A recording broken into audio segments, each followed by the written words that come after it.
There is something interesting about people who keep the same car for 10 years or more. Not because of the car itself, but because of what that decision often reveals about the person. Think about it. We live in a world where almost everything is designed to be replaced. Phones get replaced. Clothes get replaced. Furniture gets replaced. Even perfectly functional things are often abandoned simply because something newer appeared. Yet every now and then, you'll meet someone who still drives the same old vehicle they bought years ago. The paint may not shine like it once did. The technology may feel outdated.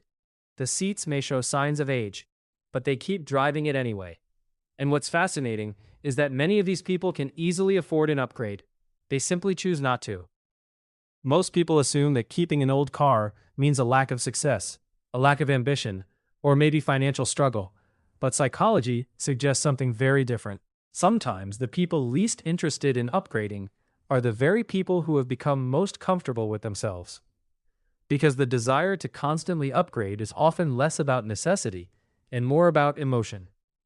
Human beings naturally compare themselves to others. It's something psychologists have studied for decades.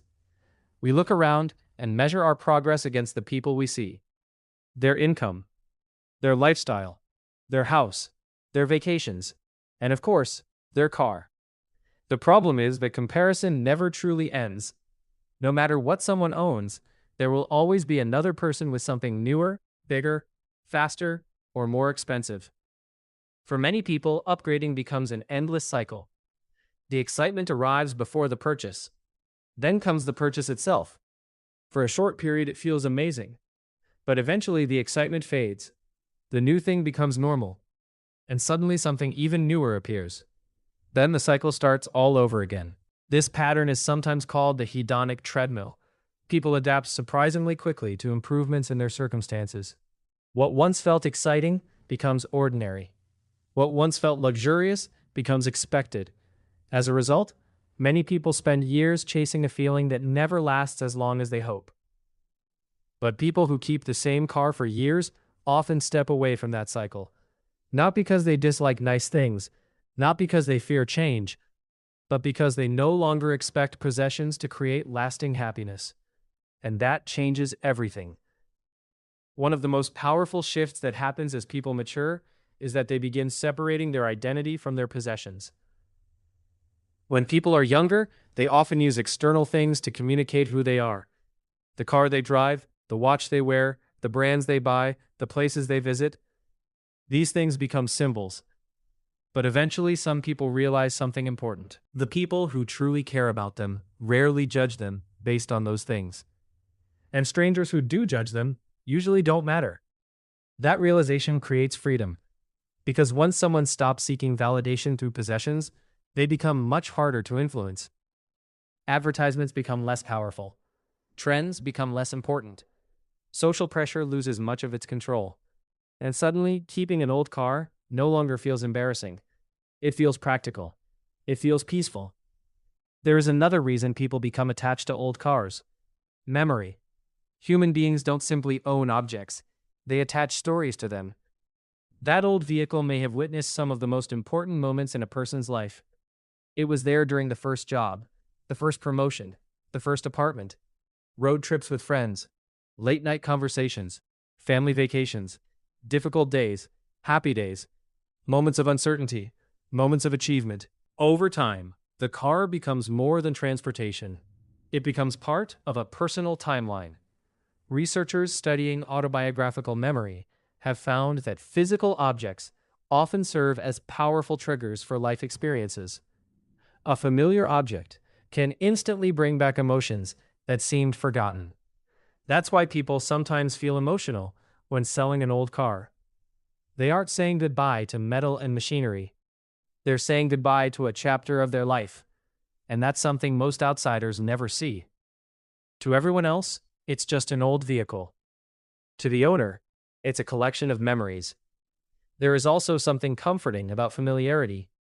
Modern life is filled with uncertainty. Technology changes constantly. Economic conditions change. Social trends change. Entire industries change. People are expected to adapt faster than ever before. In a world that feels increasingly unpredictable, Familiar things provide stability. The human brain naturally prefers environments that feel safe and predictable. When we know what to expect, stress levels often decrease. That's one reason many people continue using things they already understand. The same restaurant, the same morning routine, the same neighborhood, and yes, sometimes the same car. They know exactly how it feels, exactly how it sounds, exactly how it responds. There is comfort in that predictability. And comfort becomes more valuable as life becomes more complicated. Something else happens as people grow older. Their priorities change. When people are young, they often chase excitement. As they age, many begin chasing peace. Those are very different goals. Excitement seeks novelty. Peace seeks stability. Excitement asks, "What's next?" Peace asks, "What's enough?" That second question is surprisingly powerful, because modern culture rarely encourages people to ask it. Most messages tell us we should always want more. A bigger house, a newer phone, a newer car, more achievements, more upgrades, more everything. But eventually, some people discover that wanting less can feel just as rewarding as having more. The moment a person genuinely feels that what they have is enough, something remarkable happens. They become less vulnerable to comparison, less vulnerable to pressure, less vulnerable to marketing, and far more focused on what actually improves their quality of life.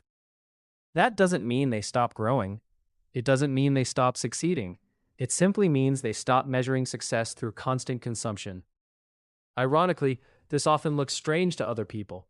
Society frequently mistakes simplicity for failure. Someone drives an older car, people assume they must be struggling. Someone wears simple clothes, people assume they lack ambition.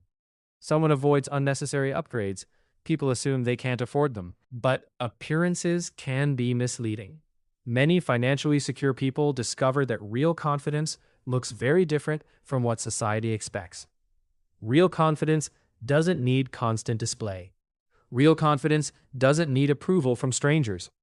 Real confidence is the ability to make decisions based on personal values rather than public opinion. And that's exactly what makes long-term owners of old cars psychologically interesting. They are often making a quiet statement, not to the world, but to themselves. A statement that says, "I don't need every new thing. I don't need every upgrade. I don't need every trend. I am comfortable with what I have." And in today's world, that mindset is becoming increasingly rare.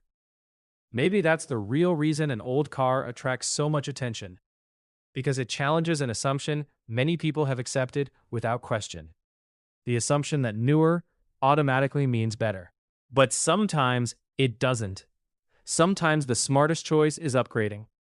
And sometimes the smartest choice is appreciating what already works. At the end of the day, an old car is just an object. But the decision to keep it can reveal something much deeper. Contentment, patience, emotional security, freedom from comparison, and perhaps most importantly, the ability to define success on your own terms instead of letting the world define it for you. So the next time you see someone driving a 10-year-old car, don't be too quick to judge. You might be looking at someone who has discovered something many people spend their entire lives searching for: the feeling that what they already have is enough. And that feeling may be worth far more than any upgrade money can buy. This is Sam Invests. If you enjoyed this video, let me know in the comments. How long have you driven the same car? And do you think keeping an old car is a sign of wisdom, comfort, or something else entirely?